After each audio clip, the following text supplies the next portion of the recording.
राजनीति की लखनऊ से सबसे पहले बड़ी खबर आ रही है। बीएसपी सुप्रीमो, और इसी बीच लखनऊ से बड़ी खबर आ रही है। लखनऊ से बड़ी खबर, अखिलेश यादव की प्रेस वार्ता आज। अखिलेश यादव की प्रेस वार्ता आज 12:30 बजे समाजवादी सपा मुख्यालय पर प्रेस वार्ता। समाजवादी पार्टी के मुखिया अखिलेश यादव की प्रेस वार्ता। सपा अध्यक्ष अखिलेश यादव पहुंचे सपा मुख्यालय।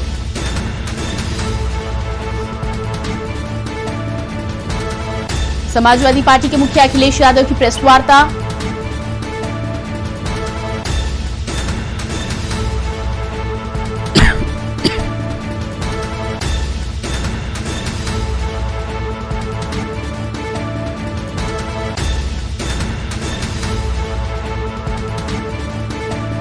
पुलिस प्रशासन की टीम पहुंची सपा मुख्यालय।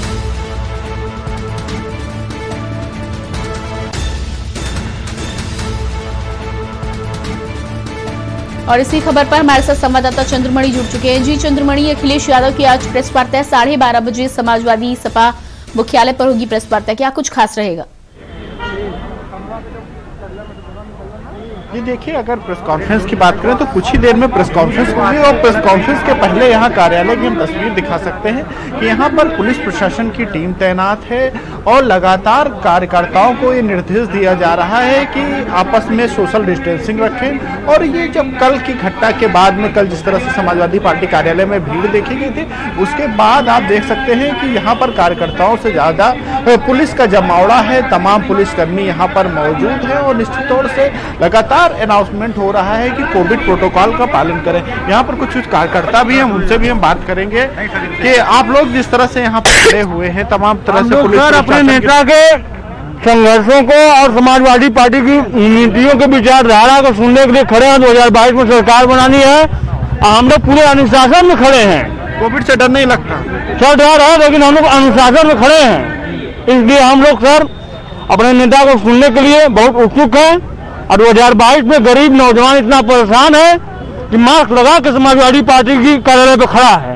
जिला प्रशासन की तरफ से लगातार नोटिस दिए जा रहे हैं, लगातार कार्रवाई की बात की जा रही है और आप लोग यहाँ पर डटे हुए हैं, तो कुछ आपने नेता के लिए भी तो दिक्कतें होंगी? नेता के लिए दिक्कत नहीं होगी, ये जिला प्रशासन की, ये भारतीय जनता पार्टी की रवैया है। एक तरह से वो हम लोग को परेशान करना चाहते हैं। क्या ये समाजवादी पार्टी के कार्यालय में थोड़ी नहीं कोरोना है, हर जगह कोरोना, पूरी लखनऊ में कोरोना है। जौनपुर से ज्यादा भीड़ है क्या? हम पूछते हैं, क्या ये जौनपुर से ज्यादा भीड़ है क्या? प्रधानमंत्री जी जाते हैं, बूथ कमेटी की स्तरीय की जो रैली है, छोटा सा रैली है, जिले भर के बूथ अध्यक्षों को बुलाना चाहिए। तो पूरे उत्तर प्रदेश की गाड़ियां, उत्तर प्रदेश चारों बस लगा दी गई थी। क्या उससे ज्यादा लगता है कि ये दोषपूर्ण कार्रवाई हो रही है? और क्या भाई, देखिए कोरोना जो कानून है वो सबके लिए है। अब वो भारतीय जनता पार्टी की रैली हो रही है, उनके वहाँ पर सब खिचड़ी खा रहे हैं। कल गोरखपुर में ही माननीय योगी जी जो है खिचड़ी भोज में शामिल थे, तो क्या वहाँ पर कोरोना नहीं है? समाजवादी पार्टी कार्यालय में ही कोरोना है, या जो समाजवादी पार्टी का वर्कर है उसी के लिए नियम थोड़ी ना भाई, वो नियम तो समाजवादी पार्टी का आप मास्क भी लगाए हुए हैं, तो कोविड प्रोटोकॉल पूरा पालन कर रहे हैं आप लोग? बिल्कुल, हम तो सब कर रहे हैं, सारा जो है आचार संहिता का पालन कर रहे हैं हम। और हम जो है कोई भी सरकार के अपने जो है सही काम कर रहे हैं। और जिला प्रशासन तो लगातार नोटिस दे रहा है, नोटिस चिपका हुआ है। यहाँ पर देखिए कार्यकर्ताओं से ज्यादा पुलिस का जमावड़ा है। ये तो सब ये तो गलत है ना, जब हम तो बिल्कुल नियमानुसार खड़े हैं यहाँ पे। जी नेता जी, आप कुछ कह रहे थे, बताइए। जी ये सर एक डर और भय का कारण है उन लोगों के अंदर जो यहाँ भीड़ आ रही है और सत्ता परिवर्तन होने जा रहा है, क्योंकि आज सब लोग परेशान हैं और इसको बदलना चाहते हैं सरकार को। तो वो भय और वो डर उनके अंदर है, इसलिए यहाँ पर जो है सख्ती करी जा रही है।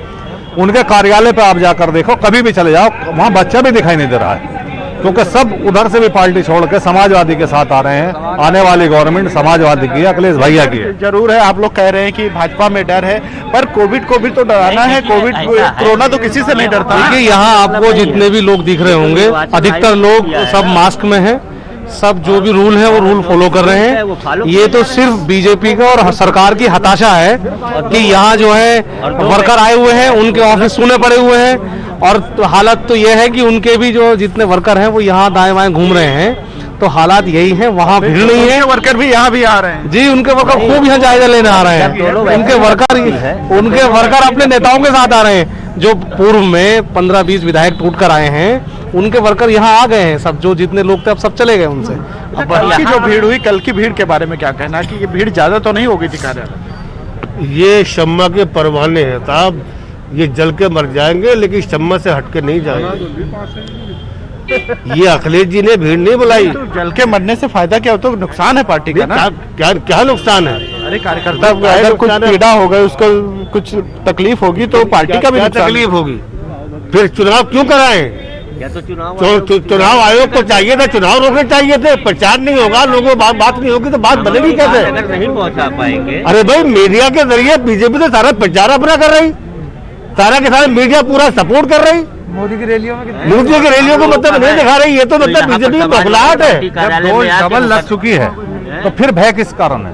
जब ये कहते हैं कि आप डोज लगवाइए, आप फिर कोरोना मुक्त हो जाएंगे। उसका मकसद क्या है? डबल लग चुकी है। हमारे वैक्सीन क्यों लगी है? किस मतलब के लिए लगी है? हमारे नेता ने इसीलिए कहा कि जब तक सब लोग की वैक्सीन लग जाएगी उसके बाद ही हम लगवाएं। इसका मतलब कि वैक्सीन में फिर इसके माने दवाई का उसका कोई प्रभाव नहीं है। बूस्टर भी लग रही, बूस्टर डोज भी लग रही है। तो बूस्टर तो बूस्टर डोज पे लग रही है। जब वैक्सीन पर भरोसा नहीं है फिर वैक्सीन क्यों लगाया जा रहा है? 60 से ऊपर वालों को लग रही ना बूस्टर डोज। भाई सारा वैक्सीन मतलब लगा हुआ है, पूरा गवर्नमेंट जनता का। भारतीय जनता पार्टी के अपने किसी काम पे भरोसा नहीं है कि उन्होंने जो काम किया है क्या वो काम उन्होंने सही किया है।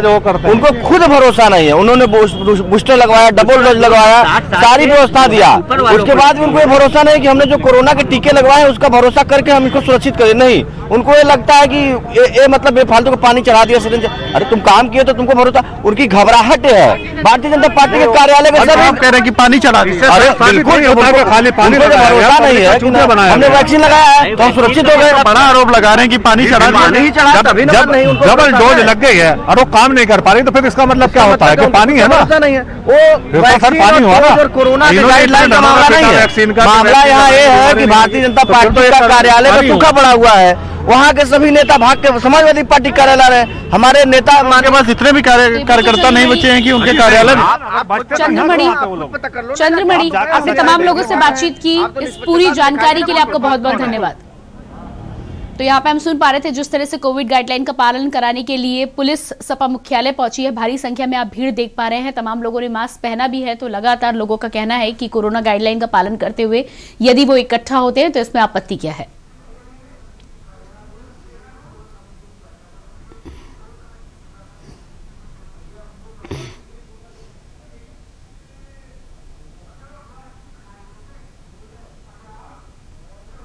और आइए आपको सीधे लिए चलते हैं देहरादून, जहां पर भारतीय जनता पार्टी की आज कोर कमेटी की बैठक होने वाली है। तमाम बड़े नेताओं के साथ ही साथ मुख्यमंत्री पुष्कर सिंह धामी भी आज इस मौके पर पहुंचे हैं। तस्वीरें आप देख पा रहे हैं, देहरादून से सीधी तस्वीरें हैं ये। बीजेपी कोर कमेटी की बैठक चल रही है। आगामी चुनाव को लेकर, तमाम प्रत्याशियों को लेकर आज मंथन, विचार विमर्श किया जाएगा। मुख्यमंत्री पुष्कर सिंह धामी के साथ तमाम नेता आज इस मौके पर मौजूद। तो आप देख पा रहे हैं बैठक की तैयारियां पूरी हो चुकी हैं। सभी नेता बैठक में पहुंच चुके हैं। मुख्यमंत्री पुष्कर सिंह धामी की अध्यक्षता में आज ये बैठक होनी है। आगामी चुनाव को लेकर रणनीति के साथ ही साथ बीजेपी की ओर से प्लानिंग पर विचार विमर्श किया जाएगा। कोर कमेटी की बैठक में आज तमाम निर्णय भारतीय जनता पार्टी की ओर से लिए जाएंगे।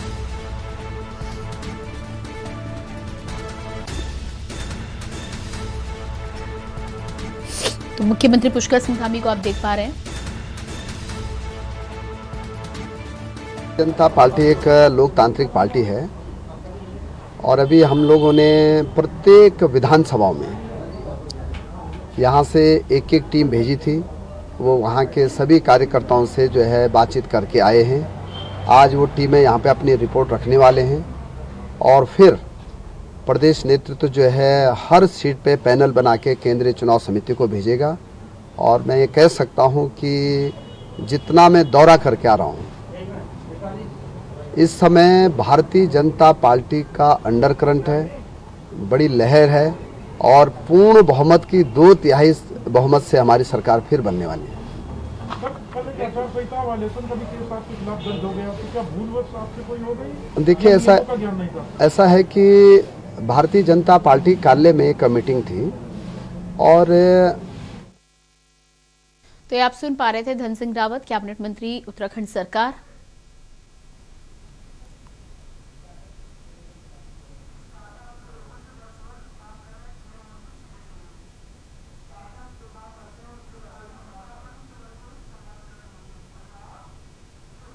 और इसके बाद आइए आपको सीधे लिए चलते हैं। प्रधानमंत्री नरेंद्र मोदी स्टार्टअप एंटरप्रेन्योर से सीधे बातचीत कर रहे हैं, वर्चुअल मीडियम से बातचीत हो रही है। गांव की प्रॉपर्टी की मैपिंग के लिए आज ड्रोन का उपयोग कर रही है स्वामित्व योजना के लिए। अब तो दवाओं की होम डिलीवरी और एग्रीकल्चर में ड्रोन के उपयोग का दायरा बढ़ रहा है, इसलिए इसमें बहुत संभावनाएं हैं। साथियों, तेजी से होता हमारा शहरीकरण भी एक बहुत बड़ा फोकस एरिया है। आज अपने मौजूदा शहरों को डेवलप करने और नए शहरों के निर्माण के लिए बहुत बड़े स्तर पर काम चल रहा है। अर्बन प्लानिंग, हमें बहुत काम करना है उस क्षेत्र में। इसमें भी हमें ऐसे वॉक टू वर्क कंसेप्ट और इंटीग्रेटेड इंडस्ट्रियल एस्टेट का निर्माण करना है, जहां श्रमिकों के लिए, मजदूरों के लिए बेहतर अरेंजमेंट्स हो। अर्बन प्लानिंग में नई संभावनाएं आपका इंतजार कर रही हैं। जैसे यहां एक ग्रुप ने बड़े शहरों के लिए नेशनल साइकिलिंग प्लान और कार फ्री जोन्स की बात रखी। ये शहरों में सस्टेनेबल लाइफस्टाइल को प्रमोट करने के लिए बहुत जरूरी है। आपको मालूम होगा, मैं जब COP26 की समिट में गया था, तब मैंने एक मिशन लाइफ की बात कही है। और ये लाइफ का मेरा जो कंसेप्ट है वो ये है कि लाइफस्टाइल फॉर एनवायरमेंट। अगली खबर लखनऊ से है। बीएसपी सुप्रीमो मायावती ने की प्रेस कॉन्फ्रेंस। बीएसपी ने जारी की उम्मीदवारों की लिस्ट। पहले चरण की सीटों के लिए प्रत्याशी घोषित। पहले चरण की सीटों के लिए प्रत्याशी घोषित। 53 विधानसभा सीट पर प्रत्याशी घोषित। पहले चरण में 58 विधानसभा सीटों पर होगा चुनाव।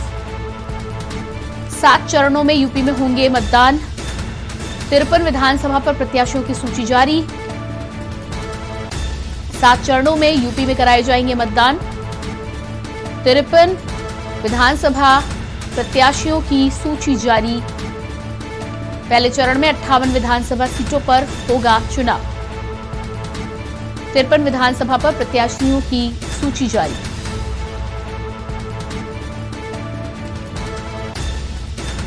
तो आप देख पा रहे हैं, बीजेपी ने अपनी पहली लिस्ट जारी कर दी है। पहले चरण पर मतदान के लिए प्रत्याशी बीएसपी की ये पहली सूची जारी हो चुकी है। आप देख पा रहे हैं, ये लिस्ट जारी कर दी गई है। बसपा सुप्रीमो मायावती का आज जन्मदिन भी है। और इसी खबर पर हमारे साथ लखनऊ से संवाददाता संदीप मिश्रा जुड़ चुके हैं। जी संदीप, आज बहुजन समाज पार्टी की जिस तरह से पहली लिस्ट जारी हुई है, 53 विधानसभा सीटों पर प्रत्याशी घोषित किए गए हैं, साथ ही साथ आज मायावती का जन्मदिन भी है। क्या कुछ प्रत्याशियों में है, किसको किसको टिकट मिला है?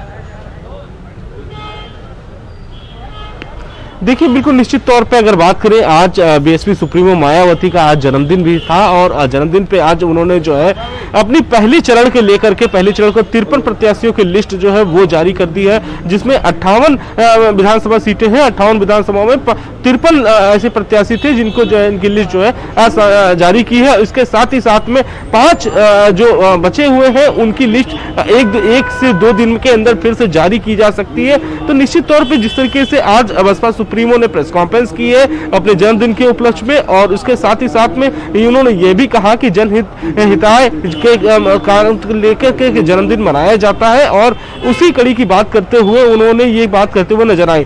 तो इसके साथ ही साथ में अगर बात करें तो मायावती ने आज जो है ये भी कहा है कि जिस तरीके से हमारी पार्टी जो है गरीबों के लिए और असहाय लोगों के लिए जो है लगातार काम कर रही है, और उसी तर्ज पे जो है लगातार काम करती चली आ रही है। तो निश्चित तौर पे मायावती ने प्रेस कॉन्फ्रेंस कर बड़ी चीजें आज कही हैं, और इसके साथ ही साथ में उन्होंने यह भी कहा है कि 53 लोगों के नाम घोषित कर दिए हैं, और बाकी 5 नाम जो बचे हैं उनमें आज या कल में घोषित कर दिए जाएंगे। तो अपने जन्मदिन के उपलक्ष्य में उन्होंने पहली लिस्ट जारी कर दी है। जी बिल्कुल, तो जन्मदिन के उपलक्ष्य में पहली लिस्ट जारी हो चुकी है। लिस्ट की यदि हम बात करें तो क्या कुछ खास इस लिस्ट में देखने को मिल रहा है? कितनी मात्रा में दलितों को वोट को प्रत्याशी घोषित किया गया है? साथ ही साथ महिलाओं की इस समय बात हो रही है उत्तर प्रदेश की राजनीति में, जिस तरह से कांग्रेस बातचीत कर रही है, तो क्या बसपा की सूची में भी महिलाओं का नाम भारी संख्या में दिख रहा है या कहीं ना कहीं नगण्य है?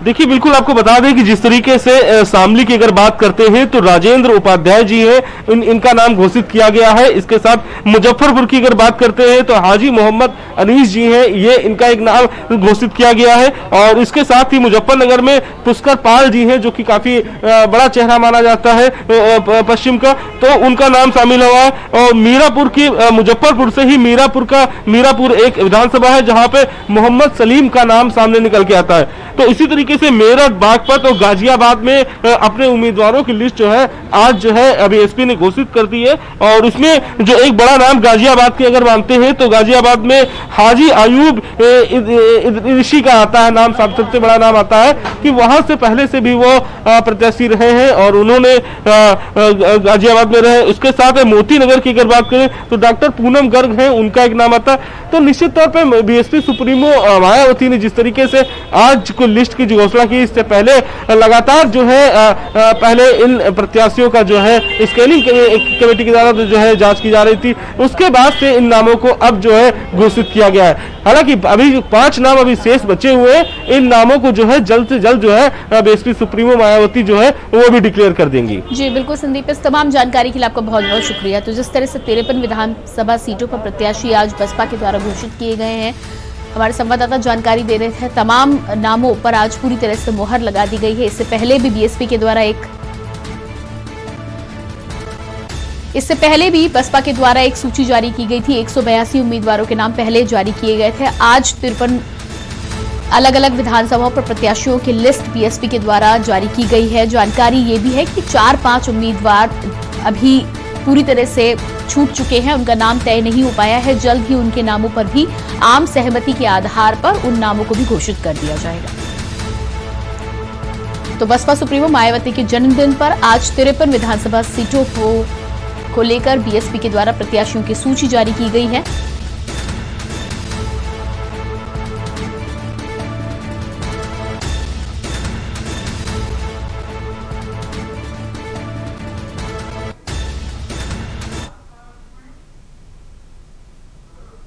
भीम आर्मी चीफ चंद्रशेखर आजाद का बयान, 6 महीने से अखिलेश से बातचीत चल रही है। चंद्रशेखर ने ये कहा, मैंने अखिलेश यादव से मुलाकात की है। तो भीम आर्मी के चंद्रशेखर का बयान सामने आया है। 6 महीने से अखिलेश से बातचीत चल रही है। चंद्रशेखर का ये कहना है, अखिलेश यादव से मैंने मुलाकात की है। मायावती को चंद्रशेखर ने जन्मदिन की बधाई दी। हमने अखिलेश यादव पर भरोसा किया है। चंद्रशेखर का ये बयान सामने आया है। मौजूदा सरकार को रोकने का प्रयास, समाजवादी पार्टी से नहीं होगा गठबंधन। तो साफ बयान सामने आया है भीम आर्मी के चंद्रशेखर का, समाजवादी पार्टी से नहीं होगा कोई गठबंधन। दलितों के मुद्दे पर नहीं बोलते अखिलेश। चंद्रशेखर का ये बयान सामने आया है। दलितों का साथ नहीं चाहते अखिलेश। भीम आर्मी चीफ चंद्रशेखर आजाद का बयान, 6 महीने से अखिलेश से बातचीत चल रही है। साफ कहना था उनका, अखिलेश से मुलाकात।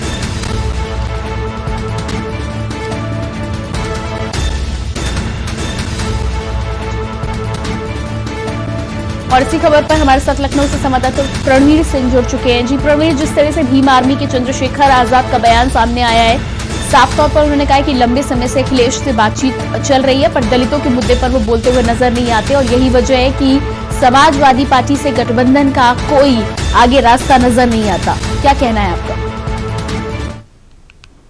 तो आपको बता दें कि जिस तरीके से भीम आर्मी चीफ जो है रावण, वो अपना उत्तर प्रदेश में अपनी एक राजनीतिक पैठ बनाना चाहते हैं, अपनी एक पहचान बनाना चाहते हैं। हालांकि वो कई मामले में इस अपनी पहचान बनाने में सफलता भी हासिल की, जेल भी इसके लिए हो गए। लगातार वो दलितों की बात करते रहे, लेकिन अगर दूसरी तरफ उनकी बातों पर ध्यान दे तो वो का विरोध करते रहे। हालांकि जब आज उन्होंने प्रेस कॉन्फ्रेंस की शुरुआत की तो चूंकि आज बसपा सुप्रीमो मायावती का जन्मदिन था, उन्होंने उनके जन्मदिन की शुभकामना दी। लेकिन अगर दूसरी तरफ उनकी राजनीतिक पैठ की बात करें तो वो लगातार पिछले 6 महीने की वो बात कर रहे हैं। लेकिन अगर सूत्रों की माने और उनकी गतिविधियों को माने तो पिछले 1 से 2 साल से वो लगातार अखिलेश यादव के साथ हैं। कहीं पर्दे के आगे से आते हैं तो कहीं पर्दे के पीछे से जाते हैं। पिछले 3 दिनों की अगर बात करें तो कभी समाजवादी पार्टी के मेन गेट से नहीं गए, वो हमेशा पीछे की गेट से गए और अखिलेश यादव से गुपचुप तरीके से बात किए। आज जब उनकी बात नहीं बन पाई अखिलेश यादव से, क्योंकि बड़े बड़े नेता भारतीय जनता पार्टी छोड़कर सपा में गए हैं और ऐसे में सपा के जो राष्ट्रीय अध्यक्ष हैं अखिलेश यादव, उनके लिए भी ये बहुत बड़ी उनके पास सामने जिम्मेदारी है, बहुत बड़ी उनके सामने एक चुनाव खड़ा है, सामना करना है जिसको कि वो कैसे अपने पार्टी के अंदर जो अंतरकलह उनकी पार्टी के अंदर धीरे धीरे होता जा रहा है, भारतीय जनता पार्टी के कैंडिडेट के आने की वजह से, बड़े बड़े नेताओं विधायकों मंत्रियों के आने की वजह से वो अपनी पार्टी के अंतरकलह को कैसे रोकेंगे, कैसे डैमेज को कंट्रोल करेंगे, इसमें अखिलेश यादव उलझे हुए हैं। वहीं रावण जो लगातार उनके संपर्क में थे, लगातार आवाज वो जो दलितों की जिस तरीके से बात कर रहे हैं, दलितों की बात समाजवादी पार्टी से उन्होंने किया और आज जब उनको अखिलेश यादव की तरफ से कोई आश्वासन नहीं मिला, वो लगातार पीछे के रास्ते से अखिलेश यादव से मिलते रहे। आज जब उन्होंने अखिलेश यादव ने उनको भरोसा दिया कि हम आपको फोन करेंगे, अखिलेश यादव ने जब उनको फोन नहीं किया तब रावण ने जाकर के प्रेस कॉन्फ्रेंस की और उन्होंने आरोप लगाया कि दलितों के साथ समाजवादी पार्टी नहीं है। वहीं दूसरी तरफ अगर पिछले 2 साल की बात करें तो रावण लगातार दलितों की जो नेता मानी जाती है बसपा सुप्रीमो मायावती, वो उनका लगातार कई जगह पर विरोध कर चुके हैं, कई जगह पर आरोप लगा चुके हैं और रावण अपनी खुद की एक पहचान बनाना चाहते हैं। लेकिन अभी चूंकि उनका साफ तौर पर कहना है कि किसी भी कंडीशन में भारतीय जनता पार्टी को उत्तर प्रदेश से हटाना है, केंद्र से हटाना है, तो ऐसे में उनको सहयोगी दलों का साथ लेना, सहयोगी दलों के साथ जाना उनका बहुत ही आवश्यक है। प्रणवीर, जिस तरह से समाजवादी पार्टी से अब बात बनती हुई नजर नहीं आ रही है, बीजेपी को सत्ता से बाहर करना चाहते हैं और आज मायावती को जन्मदिन की बधाइयां भी दी है, तो क्या लगता है आपको कि क्या मायावती से हाथ मिलाया जा सकता है? देखिए, रावण तो मायावती से हाथ मिलाने की कोशिश करेंगे, क्योंकि समाजवादी पार्टी उनको ले नहीं रही है, भारतीय जनता पार्टी में वो जा नहीं सकते, कांग्रेस इस तरीके से लड़ाई में घुस नहीं रही है, उनके पास तो बीएसपी के अलावा कोई अवसर नहीं है। लेकिन अगर सूत्रों की माने तो बीएसपी की जो सुप्रीमो मायावती हैं वो किसी भी कंडीशन में रावण से हाथ नहीं मिलाएंगी। जिस तरीके से लोग बता रहे हैं, जिस तरीके से सूत्रों के हवाले से खबर निकल करके आ रही है, उसमें साफ तौर पर है कि जब हर जगह के दरवाजे बंद हो गए हैं तब ऐसा नहीं है कि बसपा सुप्रीमो मायावती रावण के लिए दरवाजा खोल देंगी। जबकि इनके पहले उन्होंने कई बार आरोप लगाया है मायावती के ऊपर कि वो दलितों की नेता नहीं है, की जो सोच थी, जो विचारधारा थी, उस विचारधारा पे मायावती नहीं काम कर रही है। इन सब तरीकों से कई आरोप लगाए। हालांकि उन्होंने ये रोटी देखी थी कि हमें कहीं ना कहीं समाजवादी पार्टी में जगह मिलेगी। हालांकि आश्वासन भी समाजवादी पार्टी की तरफ से उनको मिला था कि आपको जगह मिलेगी, लेकिन जब बड़े लोग एंट्री कर गए तो कहीं ना कहीं रावण का कद उस मायने में बहुत छोटा नजर आने लगा अखिलेश के सामने और उन्होंने भी उनको यानी कि फोन करने को कहा था, उन्होंने बिल्कुल भी उनको फोन नहीं किया। इसका साफ मतलब है प्रणवीर, इस तमाम जानकारी के लिए प्रणवीर, इस तमाम जानकारी के लिए आपको बहुत बहुत धन्यवाद। तो भीम आर्मी चीफ चंद्रशेखर आजाद का बयान सामने आया है। अखिलेश यादव दलितों के बारे में नहीं बोलते, दलितों के बारे में नहीं करते विचार विमर्श, उसको लेकर अब साफ तौर पर आज उनका बयान सामने आया है कि समाजवादी पार्टी से अब कोई भी गठबंधन नहीं होगा।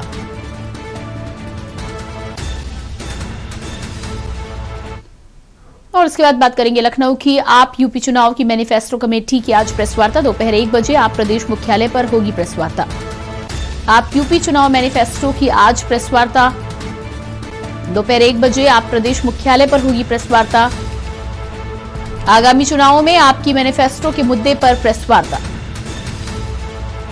मैनिफेस्टो को लेकर अहम प्रेस वार्ता, मैनिफेस्टो को लेकर अहम प्रेस वार्ता। आगामी चुनावों में आपके मैनिफेस्टो के मुद्दे पर प्रेस वार्ता।